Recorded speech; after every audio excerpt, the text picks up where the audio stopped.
Good morning, CEO. How are you on this Wednesday morning? Okay, so yesterday we talked about winning days in business, right? What are the 10 or more things that really move the needle in your business? And you were to list, or I suggested that you list at least 10 things that you know will move the needle in your business. I read off my 16 things that I know absolutely move the needle in the right direction in my business for immediate and future results, because we need both, right? We need immediate revenue and we need future revenue, future casting. So were you able to list 10 things? And then were you able to do at least 3 or more of those things yesterday and every single day this week and every single day that you are open for business? Being able to do 3 or more of those things constitutes a winning day. So you put a big W in your calendar. So I am very grateful that I have a W in my calendar for Monday and a W in my calendar for Tuesday.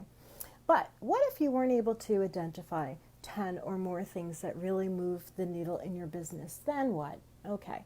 Well, all that simply means you can absolutely shift that and you can come up with 10 or more things that move the needle in your business.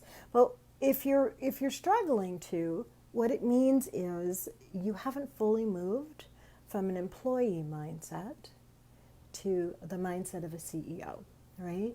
It means that this, for a while now, or for however long you've been in business and haven't been able to figure out 10 or more things that move the needle in your business, that you've been very busy doing the busy work, right? You've been busy doing all of those things that keep you really, really busy. Sometimes they feel like hard work, sometimes they feel immensely satisfying, and they are not making an impact in your bank account. So you are definitely you're definitely in the employee paycheck mindset rather than the CEO mindset, which is where we're moving the needle and we're bringing in revenue into our business. So it means that there has to be a shift.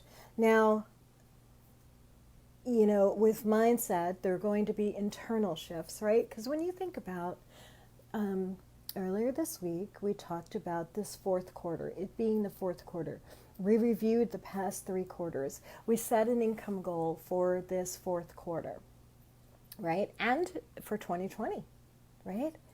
So when you think about this income goal, if it's an income goal you haven't hit in the last 3 quarters, then this represents a very different version of you. You're still you, but there are going to be differences in you. It's representing a more empowered CEO version of yourself.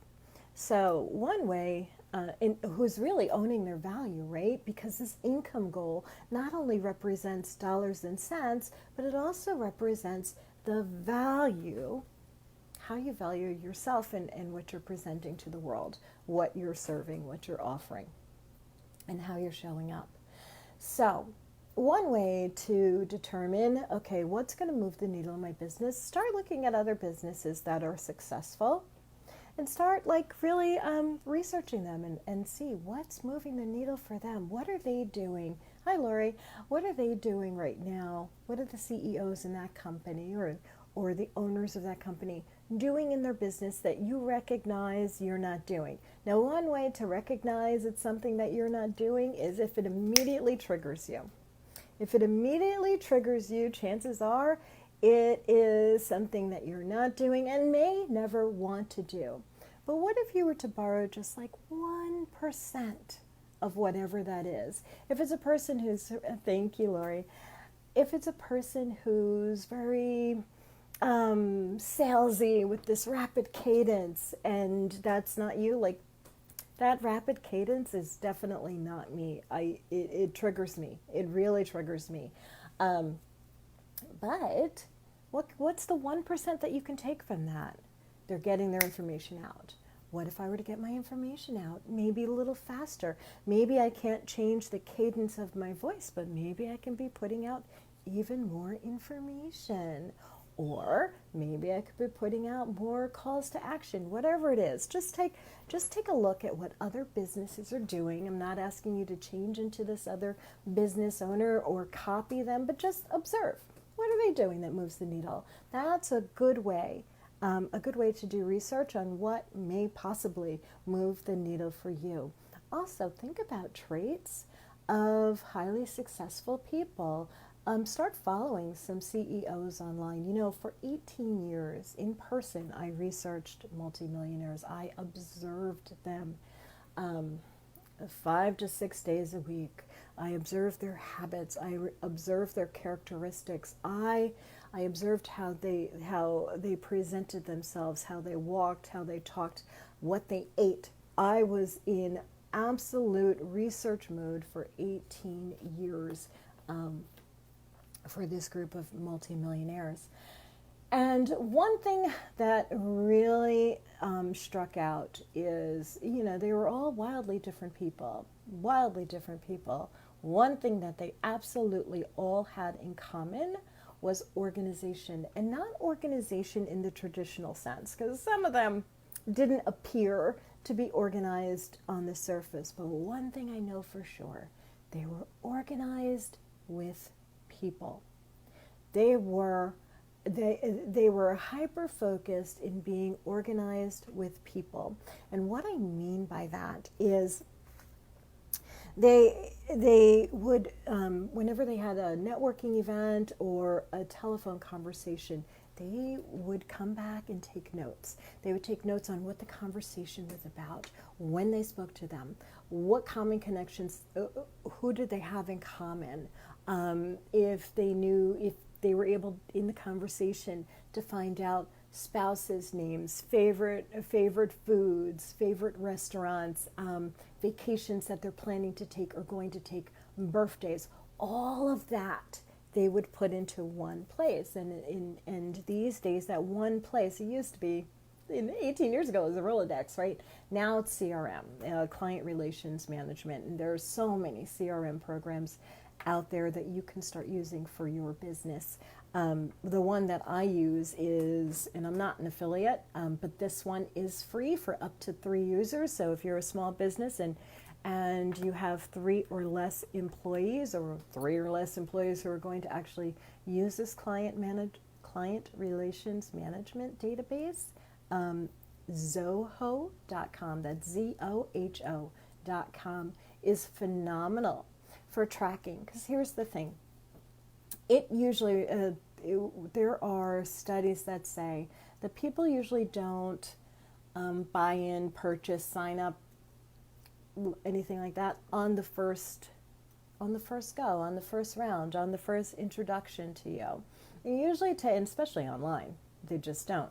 It usually takes 7 to 9 interactions before someone would consider even signing up for, let's say, a discovery call, if you're a coach, or whatever you're doing to enroll people, your enrollment call.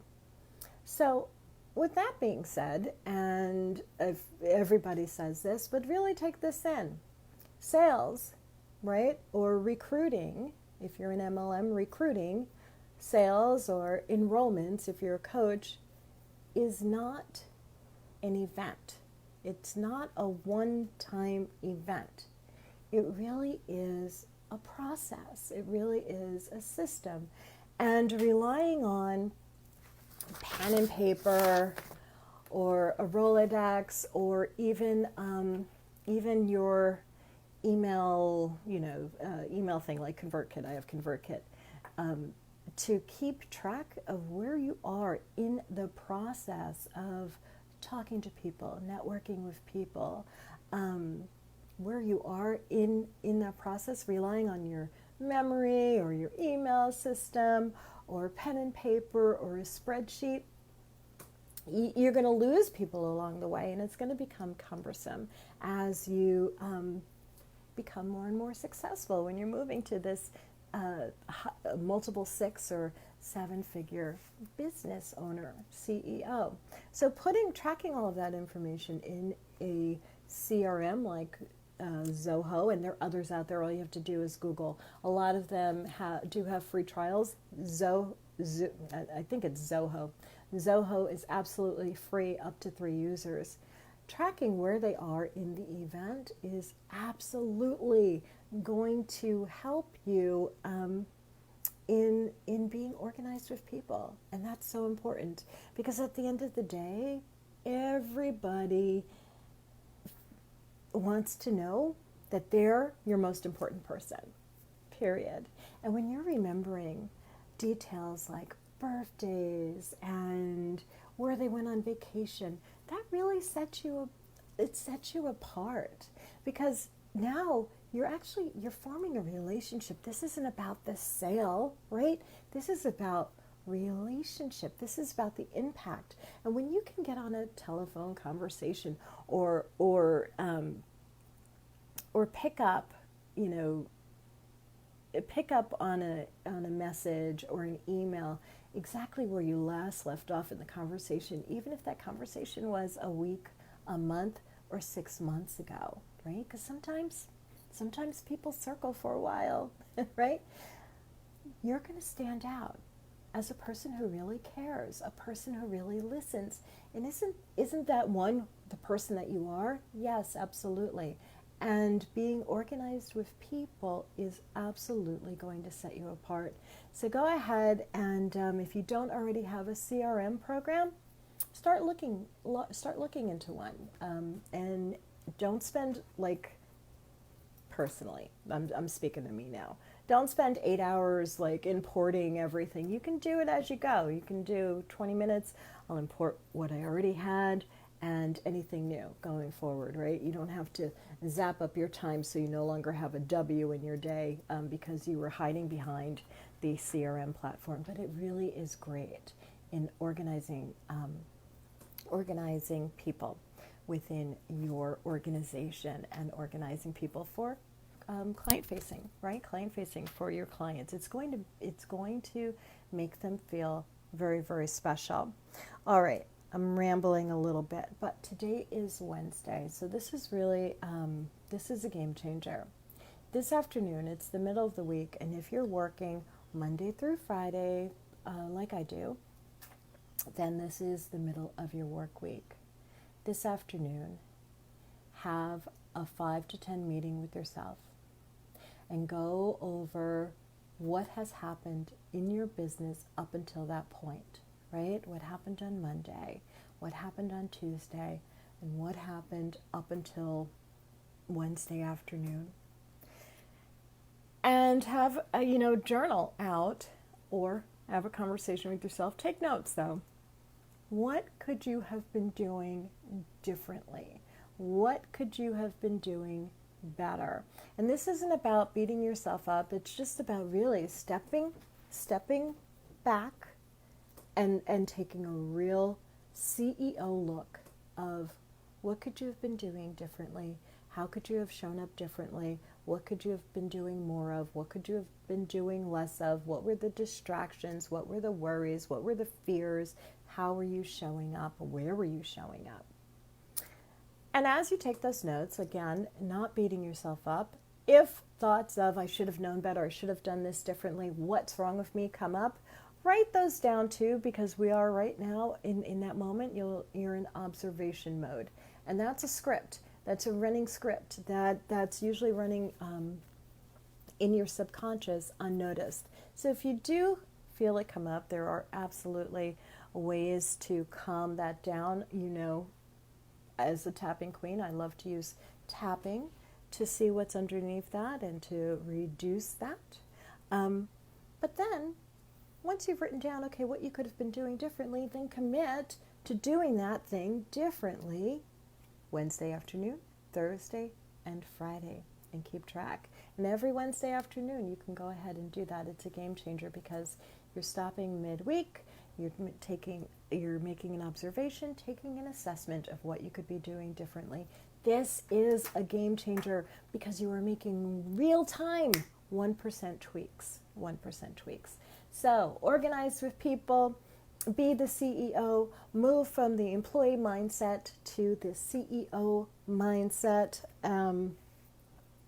and study what other successful business owners are doing, and see what 1% thing could you borrow from them, not their material, but what are they doing that you could borrow? Are they showing up? Are they holding master classes? Are they consistent in hitting their email list? What is it that they're doing? And really pay attention to what they may be doing if they're successful that you're not doing, that triggers the hell out of you. And see if you could just see if there's just a little bit of a gift in there for you of what possibly you could adopt just a percentage of. Not even a huge percentage, 1%. I'm Keisha Dixon, and I'll see you tomorrow. Have a great day, CEO.